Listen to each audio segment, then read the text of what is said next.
قال وليد الركراكي مدرب منتخب المغرب قبل مواجهة تنزانيا غدا الأربعاء في كأس إفريقيا: المباراة ستكون مختلفة عن سابقتها لأننا سبقنا أن واجهناه قبل نحو شهر ونصف، لذلك ستكون مواجهة لا تشبه الأخرى في مجموعة من السياقات.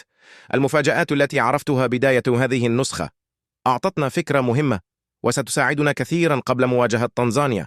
بالمقابل ستحفزهم بالنظر إلى أن منتخبات مثل موزمبيق والرأس الأخضر تمكنت من تسجيل نتائج إيجابية، لأن المنتخب التنزاني يسعى بدوره لتسجيل نتيجة إيجابية أمام نغال. وليد الركراكي مدرب منتخب المغرب حول إصابات بعض اللاعبين: نعرف أن مزراوي يشكو من الإصابة ولن يشارك في المباراتين الأولى والثانية، وسنري كيف سيكون حاله في المواجهة الثالثة لأنه أصيب أيضا بوعكة صحية ما أخر شفاءه.